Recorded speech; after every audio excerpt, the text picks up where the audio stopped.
Je voulais aborder le sujet de la guérison divine, et puis mon esprit a été un peu détourné de cette direction pour aller dans une autre.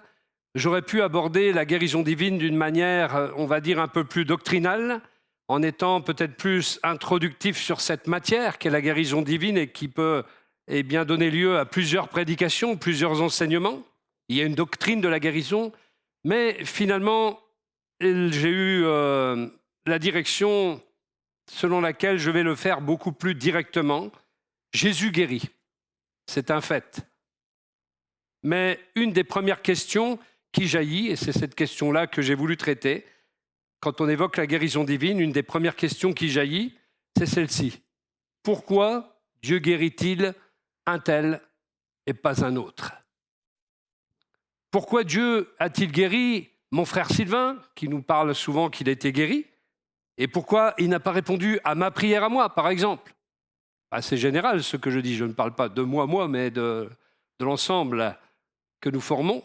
Pourquoi ne nous a-t-il pas peut-être guéri alors qu'il aura guéri un tel? Une réponse nous est donnée dans la parole de Dieu. Et c'est ça que je veux voir avec vous, dans le texte d'Ésaïe, chapitre 38, à partir du verset 1. Et la Bible dit ceci: en ce temps-là, Ézéchias fut malade à la mort, le roi Ézéchias. Le prophète Ésaïe, fils d'Amoz, vint auprès de lui et lui dit: ainsi parle l'Éternel, donne tes ordres à ta maison, car tu vas mourir et tu ne vivras plus. C'est encore pire que ce que le médecin a laissé comme message à Béis. Ézéchias tourna son visage contre le mur et fit cette prière à l'Éternel: ô Éternel, souviens-toi que j'ai marché devant ta face avec fidélité et intégrité de cœur, et que j'ai fait ce qui est bien à tes yeux. Ézéchias répandit d'abondantes larmes. Si on lit dans Ésaïe, toujours, mais les versets qui suivent, Dieu va répondre à la prière d'Ézéchias. Puis la parole de l'Éternel fut adressée à Ésaïe. En ces mots, va et dis à Ézéchias: ainsi parle l'Éternel, le Dieu de David, ton père. J'ai entendu ta prière, j'ai vu tes larmes. Voici, j'ajouterai à tes jours 15 années. C'est assez étonnant. Et cela me fait dire qu'une première raison de l'exaucement de la prière d'Ézéchias, c'était que Ézéchias était un homme de prière. Il a plaidé sa cause devant Dieu avec une grande précision et avec une grande efficacité. Et il nous faut comprendre quelque chose ici, c'est que notre temps de vie a été déterminé par Dieu, pas par la maladie, pas par les hommes. Notre temps de vie a été déterminé par Dieu. Le psaume 139, verset 16, dit ceci: « Je n'étais encore qu'une masse informe, mais tu me voyais. Et dans ton registre se trouvaient déjà inscrits tous les jours que tu m'avais destinés, alors qu'aucun d'eux n'existait encore. » Je vous laisse réfléchir, je vais boire un coup. Je n'étais encore qu'une masse informe, mais tu me voyais. Et dans ton registre se trouvaient déjà inscrits tous les jours que tu m'avais destinés, alors qu'aucun d'eux n'existait encore. Notre temps de vie a donc été déterminé par Dieu. Il est possible que certains meurent avant l'heure à cause de leurs mauvaises actions, de leurs mauvais choix, de leurs vices, de leurs passions. Pensez à Ananias et Saphira, leur vie a été écourtée. Leur rébellion, le tabac qui tue, l'alcool qui détruit, la drogue. Certains peuvent mourir avant l'heure. On peut mourir à cause des excès, une gloutonnerie, des excès de table, les mauvaises habitudes alimentaires qui provoquent des choses qui causent des maladies. Mais une chose est sûre, c'est la deuxième chose qu'on peut déduire de ce texte, c'est que personne ne pourra vivre plus longtemps que Dieu ne l'a déterminé. On peut écourter sa vie, mais on ne peut pas la rallonger, normalement. Matthieu 6, verset 27, Jésus dira d'ailleurs: « Qui de vous peut, à force d'inquiétude, prolonger son existence ne serait-ce que de quelques instants ?» Cela nous dit aussi en même temps que l'inquiétude ne sert de rien. L'inquiétude ne sert de rien. Ce n'est pas parce qu'on s'inquiète que notre vie va se rallonger ou se raccourcir. L'inquiétude ne sert à rien. Quand on est dans les mains de Dieu, on n'a pas à s'inquiéter. La seule chose dont on doit s'inquiéter, c'est de savoir si on est dans la main de Dieu, de savoir si notre vie est conforme à la volonté de Dieu. Mais en aucun cas, nous n'avons à nous inquiéter pour ceci, pour cela, pour la nourriture, pour le vêtement, pour des futilités. Nous n'avons pas à nous inquiéter car cela n'ajoute rien à notre vie. Cela ne nous avance même pas. Alors s'il est vrai que personne ne peut vivre plus longtemps que Dieu ne l'a déterminé, pourquoi Dieu a-t-il donné 15 années de plus à Ézéchias ? Parce que ce n'est pas en effet le seul miracle que Dieu a fait en faveur d'Ézéchias. Ézéchias était un homme, un roi particulier. C'était un roi à qui Dieu avait donné cette responsabilité de gouverner la nation d'Israël. Mais il y en a eu d'autres, plus grands encore, des miracles qui se sont passés avec Ézéchias. Il y a eu un moment dans l'histoire d'Israël pendant lequel l'armée assyrienne a voulu rogner petit à petit des bouts de territoire d'Israël et ont voulu occuper ces territoires. Et ensuite, il a assiégé d'un seul coup, d'une manière soudaine, Jérusalem. Mais Ézéchias, à nouveau, avait prié. Ésaïe 37, verset 36, parce que il nous est parlé d'Ézéchias dans le 2e livre de Chroniques, dans le livre d'Ésaïe et en même temps dans le livre des rois, 2 rois. L'ange de l'Éternel sortit et frappa dans le camp des Assyriens 185 000 hommes. Et quand on se leva le matin, voici, c'étaient tous des corps morts. Pas des corbeaux, des corps morts. On se demande, et je me le demande parce que je n'ai pas la réponse, comment l'ange il a fait. Bon, là, vous voyez des fois sur les images un ange avec une épée, mais la Bible ne dit pas que l'ange il avait une épée. L'ange de l'Éternel est sorti tout simplement et il a provoqué la mort de 185 000 hommes. C'est un miracle extraordinaire qui fait suite à la prière d'Ézéchias. Mais pourquoi tant d'exaucements de prière ? Alors vous allez dire, il pose des questions, mais il ne répond pas. Mais parce que les rabbins, quand ils posent une question, ils s'en posent une autre. Et c'est ça le puits de la science. La vraie science consiste à se poser des questions et à y chercher des réponses par une autre question, souvent. 2 Rois, donc nous y venons, 2 Rois 18, versets 3 et 4, nous dit que Ézéchias, il fit ce qui est droit aux yeux de l'Éternel, entièrement comme avait fait David, son père. Il fit disparaître les hauts lieux, brisa les statues, abattit les idoles et mit en pièces le serpent d'airain que Moïse avait fait, car les enfants d'Israël avaient jusqu'alors brûlé des parfums devant lui. On l'appelait Nehushtan. Finalement, la deuxième raison de l'exaucement des prières d'Ézéchias, c'est qu'il avait ôté de sa vie, de sa maison et de la nation d'Israël tout objet idolâtre, tout ce qui se rapportait à l'occultisme et tout ce qui se rapportait à l'idolâtrie. Il ne servait qu'un Dieu, le Dieu tout-puissant, le Dieu unique, le Dieu véritable d'Israël, le Saint d'Israël, et aucun autre Dieu. Il avait fait du ménage dans sa vie, il avait fait du ménage chez lui, il avait fait du ménage en tant que roi dans la nation. Il y a parfois des choses qui, chez nous, dans notre vie, peuvent offenser Dieu. Même dans nos maisons, il peut y avoir des choses qui offensent Dieu et qui empêchent un exaucement aussi immédiat que celui des prières faites par Ézéchias. Certains films que nous regardons peuvent ne pas glorifier Dieu. Il y a certains films qui peuvent être des films qui n'est pas louable, séant pour un chrétien de regarder. Des films avec de l'impureté, des films avec trop de violence. Et cela n'est pas bon. Et cela ne plaît pas à Dieu.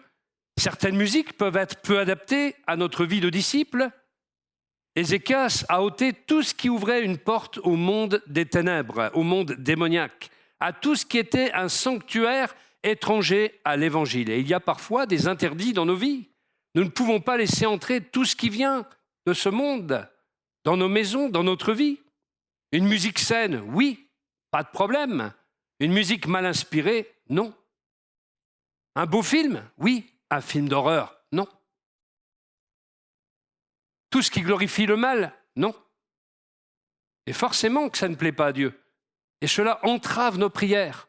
Il y a même quelque chose qui est dit dans la Bible, je ne l'ai pas noté là, mais imaginez un chrétien qui battrait sa femme. La Bible dit que si on traite mal son épouse, ou l'épouse traitant mal son conjoint aussi, cela est une entrave à nos prières. C'est pour ça que certains ne sont pas exaucés dans leurs prières. C'est l'apôtre Pierre qui dit cela dans son épître.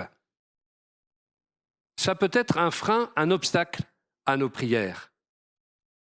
Et croyez-moi, ce sont des choses qui, des fois, quand des chrétiens sont charnels, quand des chrétiens ne sont pas spirituels, peut arriver. J'étais un jour dans une église où le pasteur a calmé quelqu'un qui voulait prophétiser dans l'église. Quelqu'un qui s'est levé, qui se met à prophétiser. Et je vois le pasteur lui dire « Assis, frère !» Je me suis dit « Mais pourquoi il lui dit ça ?» Et je suis allé le voir à la fin, je lui ai dit « Mais comment ça se fait que tu as repris ce gars-là » Mais en fait, il me dit « Tu te rends compte qu'il veut prophétiser alors qu'il bat sa femme ?» Il y a des gens qui sont neuneux parfois.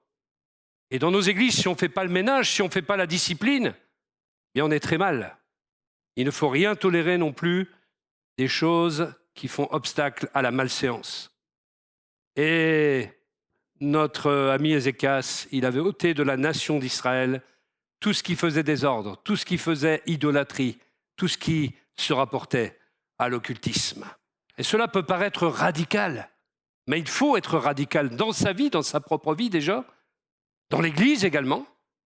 Qu'est-ce que c'est qu'être radical ? Est-ce que c'est mal d'être radical ? Est-ce que vous savez ce que ça veut dire d'abord d'être radical ? Est-ce que quelqu'un a la réponse ? Il y a peut-être un livre à gagner. Hein ? Allez savoir. Un petit cadeau à gagner. Qu'est-ce que c'est être radical ? C'est encore plus précis que ça. Tout est dans le mot. Qu'est-ce que c'est être radical ? Qu'est-ce que la définition d'être radical ? Ah, on n'est pas loin. Radical en latin, c'est la racine. C'est donc aller jusqu'au fond des choses, jusqu'à la racine des choses, et jusqu'à la racine du péché et du mal dans nos vies. Est-ce qu'on ne peut pas être radical contre notre propre vie, avant d'être radical sur la vie des autres, bien entendu ? Parce que ça ne nous regarde pas. C'est à Dieu de traiter le mal chez les autres. Nous, on traite ce qui est collectif, bien évidemment, mais ôtez le mal du milieu de vous, dit l'apôtre Paul. Mais par contre, c'est à nous de traiter le mal dans nos vies. C'est trop facile de juger les autres et puis de ne pas traiter ce qui est un péché chez nous, un comportement mauvais chez nous. Donc être radical, c'est aller jusqu'à la racine des choses, jusqu'au fond des choses. Rappelons-nous aussi, parce que je crois qu'il est nécessaire de se le rappeler, dans l'histoire d'Israël, il y avait trois sortes de rois. Dans les rois de Juda particulièrement, il y avait les mauvais, celui dont il est dit qu'il ne fit pas ce qui est agréable aux yeux de l'Éternel. Il fit le mal et tout ce qui était mauvais aux yeux de l'Éternel. Et il a suivi les pratiques des nations païennes. Ça, c'est ce type de roi méchant, mauvais, dont il est question, une des trois catégories de rois. Puis vous avez la catégorie des rois qui ont fait ce qui est agréable à l'Éternel, mais il y a un mais. Toutefois, ils ne détruisirent pas les sanctuaires païens. Ils ne détruisirent pas les idoles. Vous voyez, ils ont laissé, comme disait Irina, du compromis dans leur vie, du mélange. Ils sont restés charnels quelque part. Ça nous parle aussi des chrétiens. Hein. Il y a les gens du monde qui continuent à pécher, et il y a les chrétiens charnels qui se sont débarrassés de certaines choses dans leur vie, mais qui n'ont pas voulu aller jusqu'au fond, c'est-à-dire pas à la racine, et traiter radicalement le péché dans leur vie. Et puis vous trouvez ensuite des gens comme Asa, comme Ézéchias, comme Joas, qui eux ont fait le bien, ont fait ce qui est agréable aux yeux de l'Éternel, et qui ont enlevé les sanctuaires païens, qui ont abattu les idoles, qui ont détruit les objets idolâtres. Ça, c'est ceux qui sont allés au fond des choses. Et ça nous parle du chrétien véritablement spirituel. Ça m'amène à la troisième raison pour laquelle Ézéchias a été exaucé. Et la troisième raison, c'est qu'il n'y a eu personne comme lui qui s'est aussi attaché à Dieu que lui et qui a obéi au commandement du Seigneur parmi ses rois. 2 Rois 18, verset 5, « Il mit sa confiance en l'Éternel, le Dieu d'Israël, Et parmi tous les rois de Juda qui vinrent après lui ou qui le précédèrent, il n'y en eut point de semblable à lui. Il fut attaché à l'Éternel. Il ne se détourna point de lui. Et il observa les commandements que l'Éternel avait prescrits à Moïse. Et l'Éternel fut avec Ézéchias, qui réussit dans toutes ses entreprises. Il se révolta contre le roi d'Assyrie et ne lui fut plus assujetti. Vous remarquez au passage que plus il y a obéissance, plus il y a bénédiction. Plus il y a obéissance et plus il y a connaissance de Dieu. L'Éternel était avec Ézéchias. La présence de Dieu se fait sentir, se manifeste à ceux qui lui font confiance, qui marchent dans l'obéissance au commandement de Dieu. Ce sont des normes spirituelles.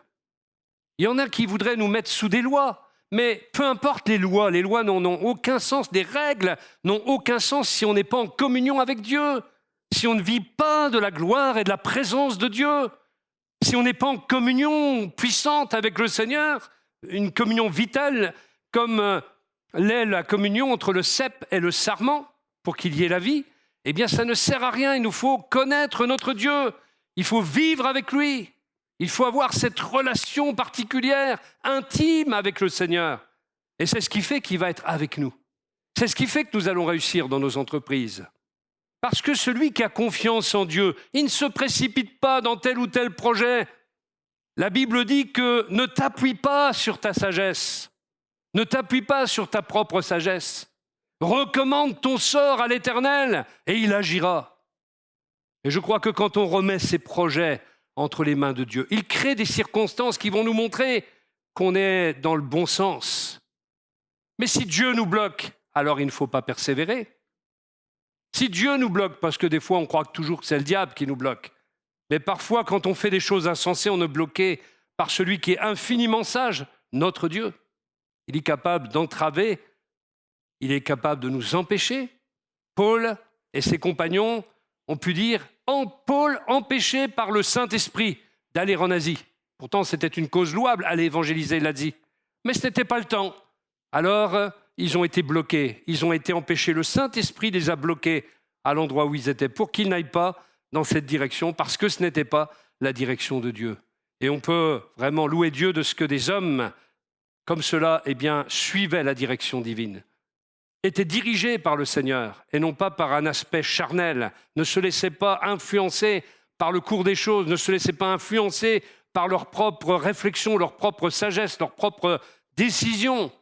Combien de fois entendons-nous « le Seigneur m'a dit » de faire ceci, alors qu'en fait, c'est l'imagination, notre propre imagination, mais plus encore que notre propre imagination, notre volonté perfide de faire ce que nous avons envie de faire. Et nous disons « l'Esprit m'a dit ». Dieu m'a dit. C'est faux. Et nous discréditons l'Évangile quand nous parlons ainsi. Quand nous faisons notre propre volonté, que nous disons que c'est celle de Dieu. Et qu'après, on se casse la figure et qu'on ose encore dire que Dieu nous avait parlé.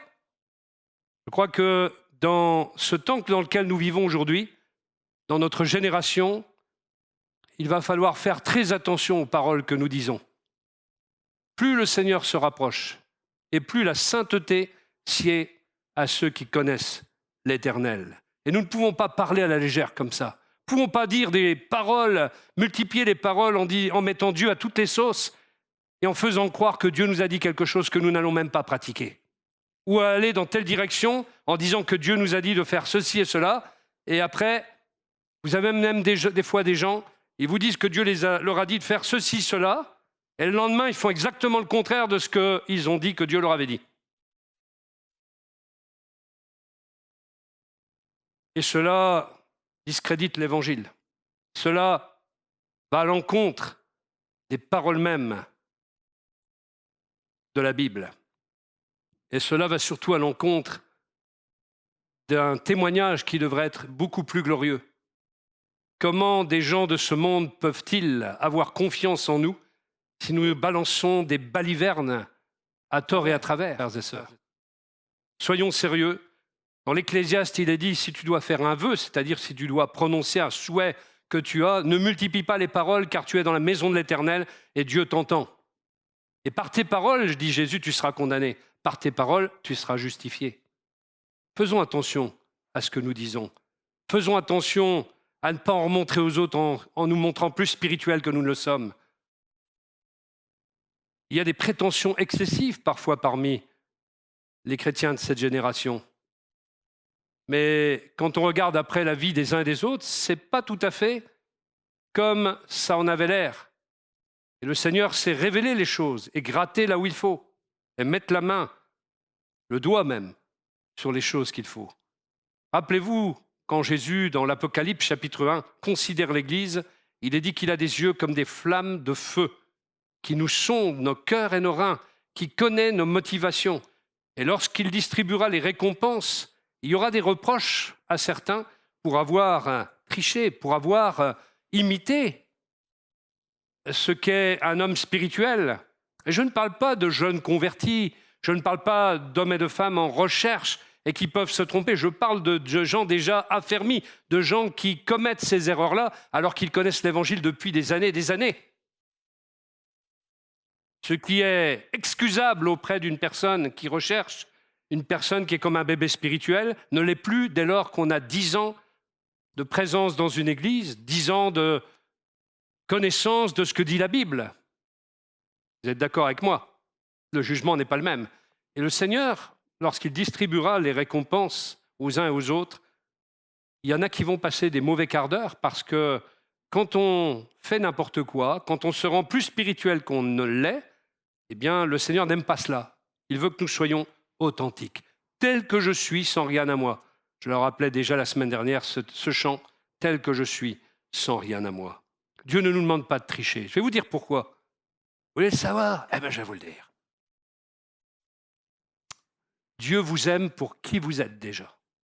Il ne vous aime pas pour ce que vous allez faire, ou ce que vous faites déjà, ou ce que vous ferez. Il vous aime tel que vous êtes.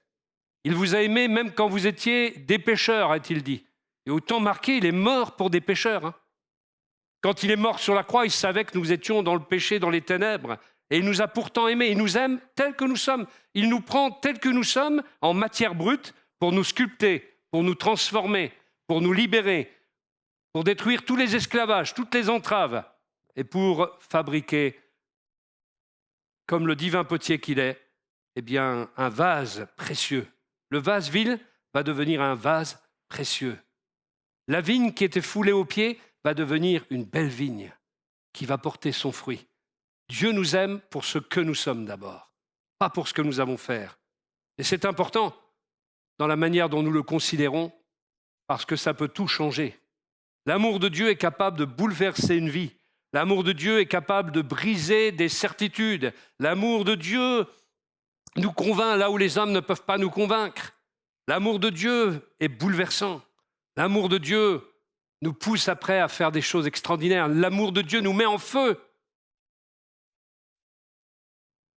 Une personne qui était dans les téléréalités, j'ai vu ce témoignage, est maintenant en feu pour Jésus. Témoigne sur les plateaux de télévision, sans vergogne, sans honte. Avant, elle vivait pour ce monde, aujourd'hui, elle vit pour Jésus. C'est l'amour de Dieu. Elle parle de l'amour de Dieu.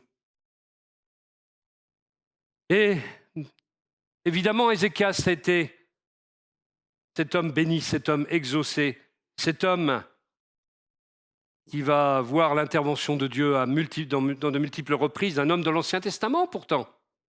Mais ce roi a été attaché au Seigneur. Il ne s'est pas détourné du Seigneur. Il observait les commandements de Dieu et l'Éternel était avec lui. Il réussissait dans toutes ses entreprises parce que c'était un homme de prière. La quatrième raison pour laquelle Ézéchias était exaucé, c'est qu'il avait un cœur comme celui de David. Il a fait comme David, son père, celui qui l'avait précédé. Et il a été donc un homme selon le cœur de Dieu, comme David.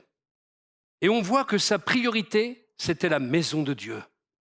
2 Chroniques, chapitre 29, verset 3, nous souligne un des aspects encore du caractère d'Ézéchias. Il est dit au premier mois de la première année de son règne, il rouvrit les portes du temple de l'Éternel et les fit remettre en état. Waouh! Cela nous parle bien évidemment aussi de l'Église de nos jours. Et de nos jours, Il y a des chantres, des chanteurs, des évangélistes, des gens qui s'autoproclament pasteurs et qui vont par le monde et qui ne se réunissent jamais dans aucune église locale. Ils ne sont envoyés par personne, ils sont autoproclamés. Bien sûr, ils vous diront que c'est le Seigneur qui les envoie, encore une gageure. Sauf que c'est faux. Jamais le Seigneur n'envoie quelqu'un directement dans une mission, sans passer par la case qui s'appelle l'Église. Son Église. Car tous les ministères sont des ministères liés à l'Église. Éphésiens chapitre 4. Éphésiens, c'est l'épître qui parle de l'Église. Et elle parle des ministères, et les ministères sont donc liés à l'Église. L'apôtre Paul lui-même, avec son compagnon d'œuvre Barnabas, ont été appelés par le Seigneur. Oui, l'appel commence toujours par le Seigneur qui nous appelle, mais c'est un appel qui doit être confirmé au sein de l'Église. Et tout appel commence ainsi. On est appelé personnellement, on peut même savoir qu'on est appelé, et c'est l'Église locale qui confirme les ministères, qui approuve les ministères. Et même une dénomination chrétienne peut avaliser tout cela après que d'autres ministres de l'Évangile aient pu constater l'appel de la personne. Acte 13, versets 1 à 3 nous dit « Il y avait dans l'église d'Antioche des prophètes et des docteurs, Barnabas, Siméon, appelé Niger, Lucius de Cyrène, Manahen, qui avait été élevé avec Hérode le tétrarque, et Saul. Pendant qu'ils servaient le Seigneur dans leur ministère, vous remarquerez qu'ils ne servaient pas à l'extérieur, ils servaient au sein de l'Église, et qu'ils jeûnaient, le Saint-Esprit dit « Mettez-moi à part Barnabas et Saul ». Le Saint-Esprit ne fait que confirmer ce qu'il a déjà dit à l'apôtre Paul, mais il le dit à l'Église « Mettez-moi à part Barnabas et Saul pour l'œuvre à laquelle je les ai appelés ». Alors, après avoir jeûné et prié, ils leur imposèrent les mains et les laissèrent partir. C'est l'Église qui les envoie. Ce sont les envoyés de l'Église, appelés par Dieu, envoyés par l'Église. Paul avait parfois besoin même de lettres de recommandation des églises pour se rendre dans tel ou tel lieu. Et aujourd'hui, beaucoup de gens se recommandent eux-mêmes, ils s'autoproclament eux-mêmes et demandent à venir prêcher dans nos églises. Inutile de vous dire que nous fuyons de telles personnes comme la peste. Ils ne sont ni envoyés par Dieu, ni envoyés par l'Église de Jésus-Christ. Ils se servent eux-mêmes. C'est encore vrai, encore plus vrai depuis qu'on a Internet. Des gens se recommandent eux-mêmes, mais ne servent pas Dieu dans l'Église locale. 2 Corinthiens, chapitre 3, verset 1 nous dit « Allons-nous de nouveau nous recommander nous-mêmes ? Ou bien avons-nous besoin, comme certains, de lettres de recommandation pour vous ou de votre part ?» Je demanderais, moi, des fois, des lettres de recommandation de certains. Ils n'en ont pas. Et des fois, vous avez des frères qui en ont, ils ont ça de lettres de recommandation et ils n'osent même pas vous les donner. Pourquoi ? Parce qu'ils croient en ceci. 2 Corinthiens 10, 18. « Ainsi, celui qui est approuvé, ce n'est pas l'homme qui se recommande lui-même, mais celui que le Seigneur recommande. » Ça change tout. C'est mettre les choses dans le bon sens. La priorité de ces gens n'est pas l'Église. Il n'y a pas de raison qu'ils viennent dans nos églises prêcher quoi que ce soit. Deuxième chose qui caractérise Ézéchias et qu'on trouve dans la parole de Dieu, c'est qu'il était passionné par la présence du Seigneur. Il a restauré la louange et l'adoration dans Juda. Il nous est dit dans ce merveilleux passage de 2 Chroniques 29, quelques versets, il convoqua les prêtres et les Lévites et les réunit sur la place orientale. Il leur dit « Écoutez-moi, Lévites, maintenant rendez-vous rituellement purs, puis purifiez le temple de l'Éternel, le Dieu de vos ancêtres. Faites disparaître du sanctuaire tout ce qui le souille. Maintenant, mes amis, ne vous dérobez pas, car c'est vous que l'Éternel a choisi pour vous tenir devant lui, à son service, pour célébrer son culte et brûler des parfums en son honneur. » Il remet les Lévites dans la responsabilité qui était la leur. Il fit placer les Lévites dans la cour du temple de l'Éternel avec des cymbales, des luttes et des lyres, selon la règle fixée par David, par Gad, le prophète du roi, et par le prophète Nathan, car c'était un commandement de l'Éternel transmis par l'intermédiaire de ses prophètes. Quand il y en a qui vous disent qu'on ne peut pas utiliser des instruments de musique dans le culte, c'est bizarre parce que c'était la règle du roi David, et c'était même un commandement de l'Éternel transmis par l'intermédiaire de ses prophètes. Donc, la musique aussi dans le temple a été rétablie.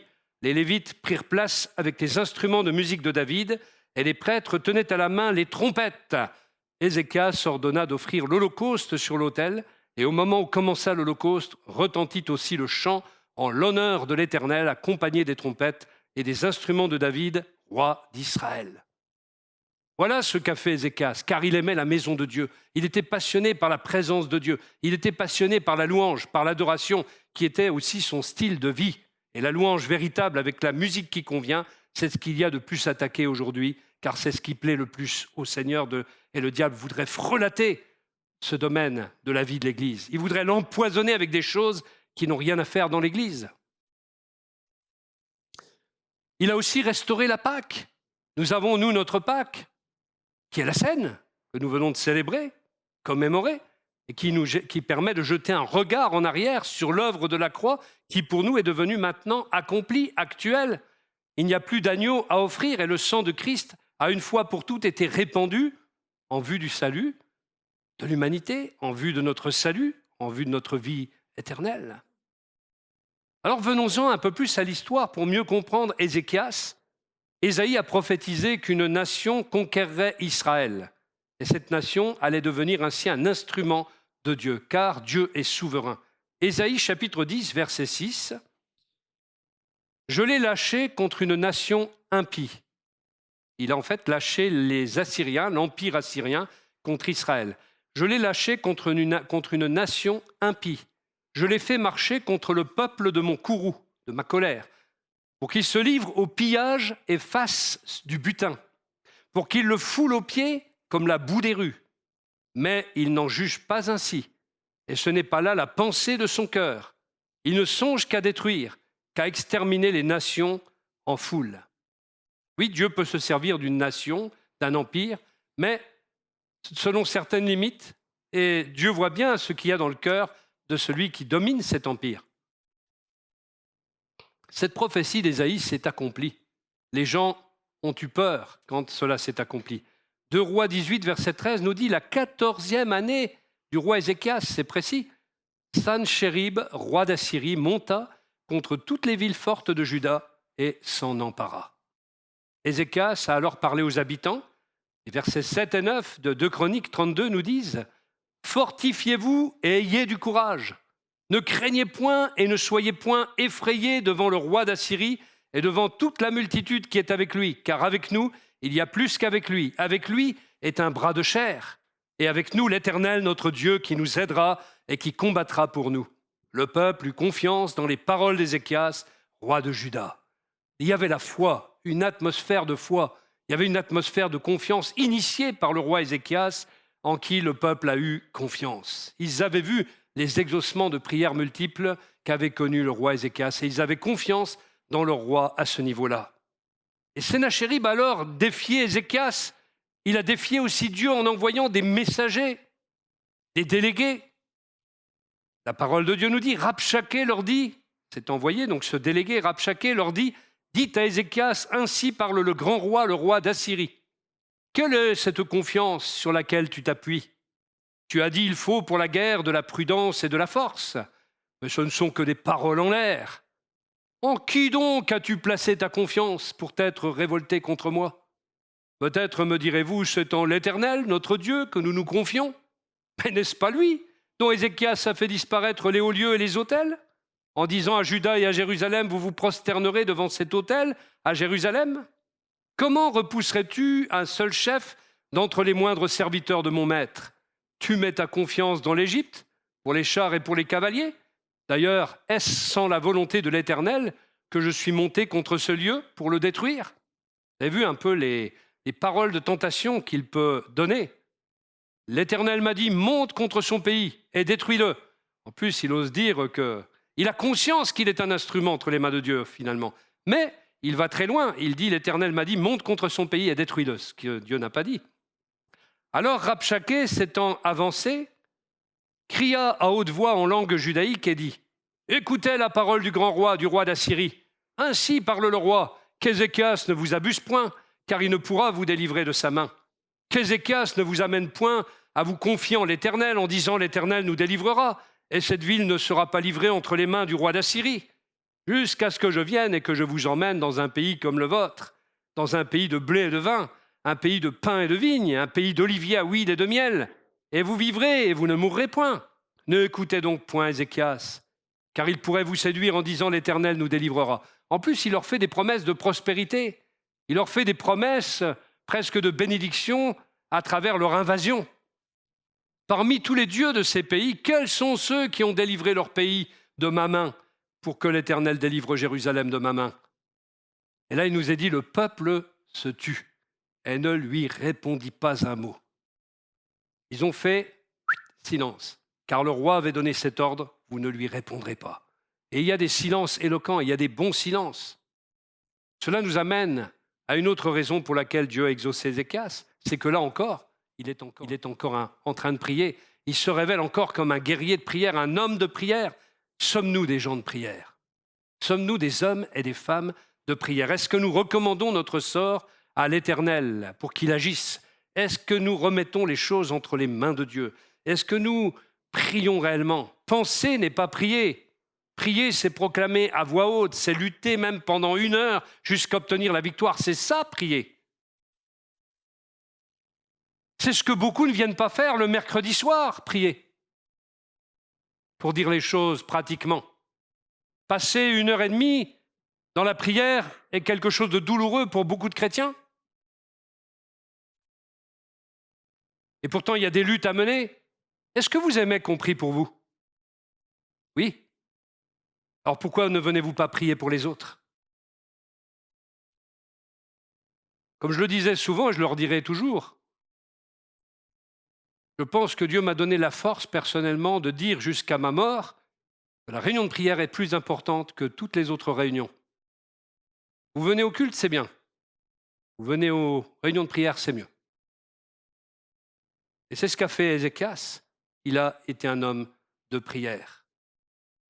Penser n'est pas prier. Prier, c'est combattre jusqu'à obtenir la victoire pour les autres. Prier pour la guérison de mon frère, de ma sœur. Prier pour la délivrance d'un tel, d'une telle. Prier pour ma nation. Prier pour les malades. Prier pour que des gens soient sauvés.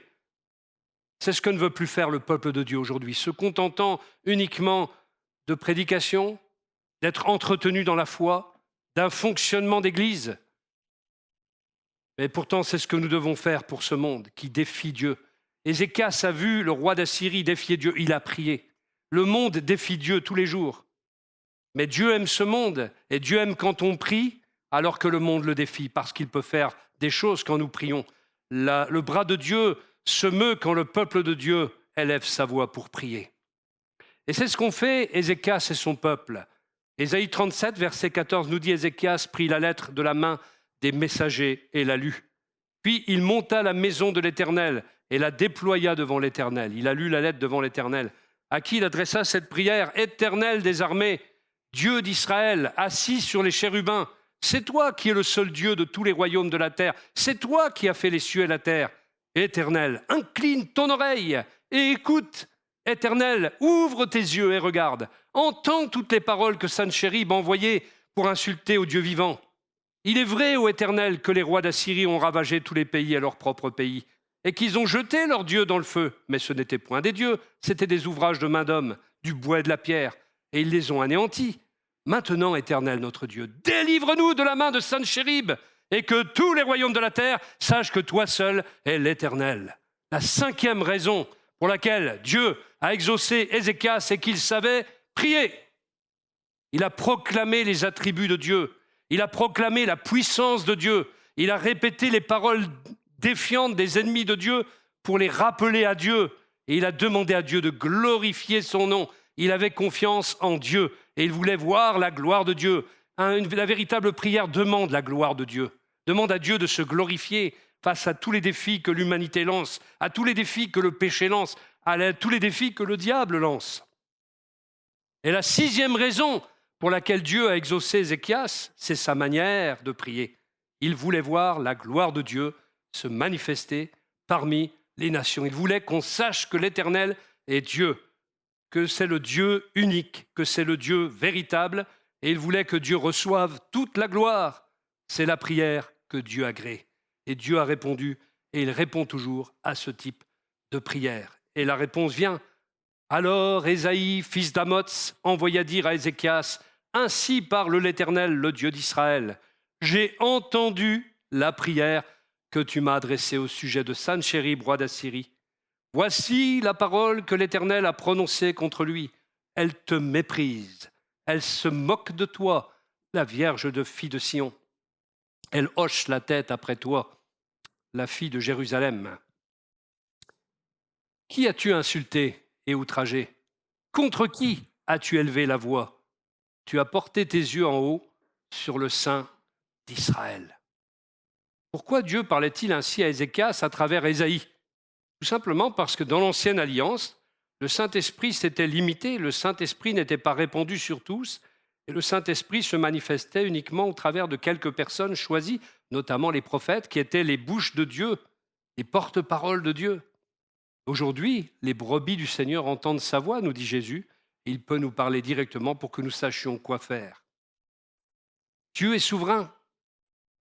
Et il va le dire à Ézéchias et au peuple, n'as-tu pas appris, et il le dit à Sanchérib aussi, n'as-tu pas appris que j'ai préparé ces choses de loin et que je les ai résolues dès les temps anciens. Maintenant, j'ai permis qu'elles s'accomplissent et que tu réduises des villes fortes en monceaux de ruines. Quand on est conscient de la souveraineté de Dieu sur toute chose, quand on est conscient que c'est Dieu qui domine, que c'est Dieu qui dirige toute chose, qui fait concourir toute chose, on vit l'esprit tranquille, dans le repos. Dieu s'adresse à tous à travers Sanchérib. Il connaît tout de nos ennemis. Il dit juste après, mais je sais, rendez-vous compte, il parle à cet empereur, mais je sais quand tu t'assieds, quand tu sors et quand tu entres, et quand tu es furieux contre moi, parce que tu es furieux contre moi, que ton arrogance s'est montée à mes oreilles. Je mettrai ma boucle à tes narines et mon mort entre tes lèvres, et je te ferai retourner par le chemin par lequel tu es venu. C'est pourquoi ainsi parle l'Éternel sur le roi d'Assyrie. Il n'entrera point dans cette ville. Quand Dieu ouvre une porte, personne ne peut l'ouvrir. Quand Dieu ferme une porte, quand il ouvre une porte, personne ne peut la fermer. Il n'entrera point dans cette ville. Il n'y lancera point de trait. Il ne lui présentera point de bouclier. Et il n'élèvera point de retranchement contre elle. Il s'en retournera par le chemin par lequel il est venu, et il n'entrera point dans cette ville, dit l'Éternel. Je protégerai cette ville pour la sauver, à cause de moi et à cause de David, mon serviteur. L'ange de l'Éternel sortit et frappa dans le camp des Assyriens 185 000 hommes. Et quand on se leva le matin, voici, c'étaient tous des corps morts. Alors Sanchérib, roi d'Assyrie, leva son camp, à sa courte honte, partit et s'en retourna, et il resta à Ninive. Or, comme il était prosterné dans la maison de Nisror, son dieu, Adramélec et Charetser, ses fils, le frappèrent par l'épée et s'enfuirent au pays d'Ararat. Et Esarhaddon, son fils, régna à sa place. Quelle belle fin!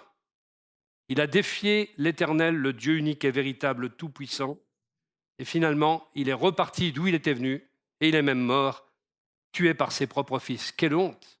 Quelle mort honteuse! Et voilà une vie écourtée par la rébellion. La parole de Dieu s'accomplit pour ceux qui défient et attaquent l'Église. Bien alors, après cela, cette belle victoire sur Sanchérib, voilà que l'épreuve frappe. Frères et sœurs, des fois, on a des grandes victoires spirituelles et le lendemain n'est pas forcément un lendemain qui chante. Nous sommes éprouvés dans notre fidélité. Et là, voilà la maladie d'Ézéchias. Ésaïe 38, en ce temps-là, Ézéchias fut malade à la mort. Le prophète Ésaïe, fils d'Amoz, vint auprès de lui et lui dit « Ainsi parle l'Éternel, donne tes ordres à ta maison, car tu vas mourir et tu ne vivras plus. » Ézéchias tourna son visage contre le mur et fit cette prière à l'Éternel. « Ô Éternel, souviens-toi que j'ai marché devant ta face avec fidélité et intégrité de cœur et que j'ai fait ce qui est bien à tes yeux. » Et Ézéchias répondit d'abondantes larmes. Cela m'amène à la 7e raison pour laquelle Dieu l'a exaucé, c'est qu'il avait autorité pour prier. Et pourquoi avait-il autorité pour prier? Parce qu'il était intègre, parce qu'il était fidèle, et cette intégrité, cette fidélité lui donnait cette autorité pour prier, et sa prière était agréable à Dieu. Il était exaucé immédiatement.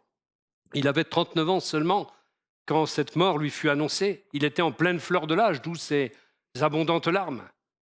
Et ensuite, il a écrit un psaume qu'on trouve dans Ésaïe 38, verset 10.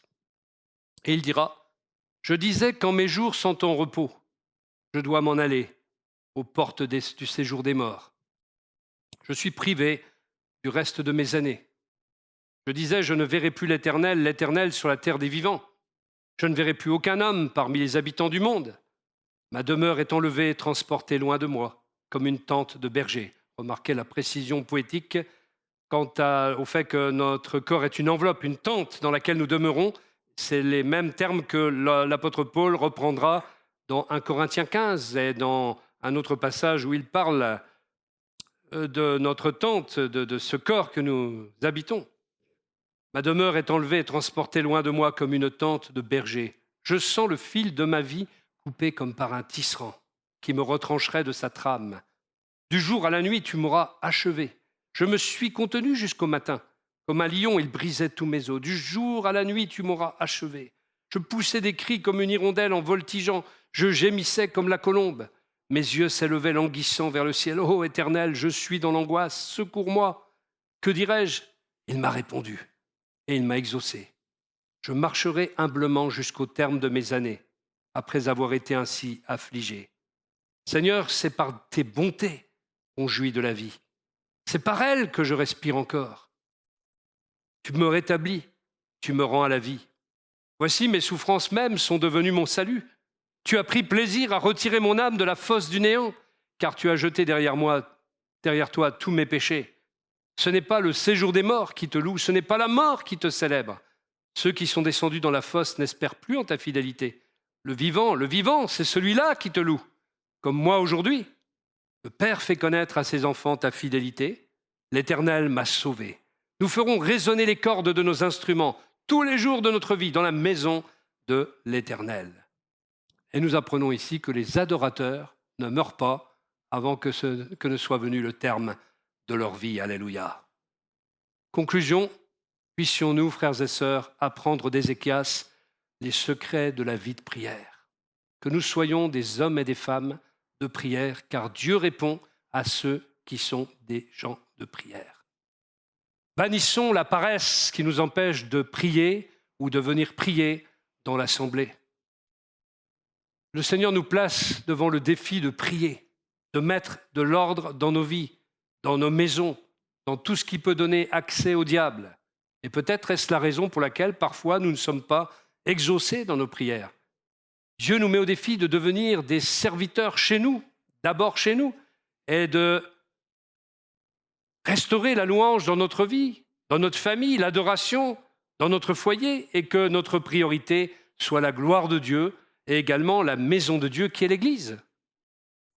Que Dieu nous aide aussi à comprendre sa souveraineté, que tout concourt au bien de ceux qui aiment Dieu et qui sont appelés selon son dessein. Nous proclamons également qu'il combat dans nos batailles, qu'il lutte avec nous et que l'ennemi qui nous défie soit vaincu et soit en déroute face à une Église en action, une Église qui est comme le peuple d'Israël avec Ézéchias dans la confiance en Dieu. Que ce soit vraiment la leçon que nous apprenions ce matin de ce texte, de ces récits multiples dans 2 Chroniques, dans 2 Rois et dans Ésaïe 37 et 38. Que le Seigneur vraiment nous bénisse les uns les autres à ce niveau. Alléluia. Nous bénissons ton saint nom pour ta parole, Seigneur. Ta parole est précise, ta parole est comme une épée à double tranchant. Et nous voulons vraiment nous réjouir de cette parole prophétique qui nous parle jour après jour, dimanche après dimanche. Merci de nous révéler ta parole. Bénis mes frères, mes sœurs qui ont entendu cette parole. Bénis-nous ensemble et que cette parole descende au fond de nos cœurs, que cette parole nous fasse réagir, que cette parole nous donne les uns et les autres d'être des hommes et des femmes de prière, des hommes et des femmes qui combattent ensemble dans la prière. Lorsque le temps collectif de la prière est là, que nous soyons avertis, que nous soyons renouvelés dans nos dispositions et que nous soyons des hommes et des femmes qui accourent quand la convocation solennelle est lancée de prier. Que ce soit le temps de la prière hebdomadaire, que ce soit le temps de jeûne et prière, que nous soyons des hommes et des femmes qui courent dans ces moments parce que c'est là que tu bénis le plus, c'est là que tu travailles le plus, c'est là que tu agis et que tu construis une église qui marche, une église qui court, une église qui avance, une église qui est terrible comme une armée sous la bannière et que le diable craint. Oh, que le diable puisse nous craindre, que le diable puisse dans cette localité, dans ce département, nous craindre à chaque fois que nous nous mettons à genoux pour prier, à chaque fois que nous élevons la voix pour t'adresser nos prières en faveur de ce monde. Seigneur, vraiment, glorifie-toi et touche nos cœurs. Travaille nos cœurs jusqu'à ce que nous obéissions à ta parole. Comme Ézéchias, nous voulons être intègres et fidèles. Être intègre et fidèle, c'est faire ce que tu dis. Seigneur, donne-nous d'être authentiques, d'authentiques disciples. C'est notre prière, Seigneur, en cette matinée. Glorifie ton nom à travers nous. Amen. Amen. Voyez que la guérison divine nous a amenés un peu plus loin que ce que je pressentais ou prévoyais. Le message ne prend pas toujours la tournure qu'on voudrait lui donner. C'est un peu comme une poterie qu'on voudrait faire. J'imagine des fois le potier, il veut faire un vase, puis il en fait un autre finalement, pas tout à fait comme il avait commencé. Et vraiment, que le Seigneur puisse nous bénir et nous aider à compter sur lui et surtout à obéir. L'obéissance vaut mieux que tous les sacrifices. L'obéissance, c'est important parce que la désobéissance, nous dit la parole de Dieu, c'est égal à l'esprit de divination. C'est égal à l'occultisme. Désobéir vaut autant aux yeux de Dieu que pratiquer l'occultisme. C'est dire que c'est important d'obéir.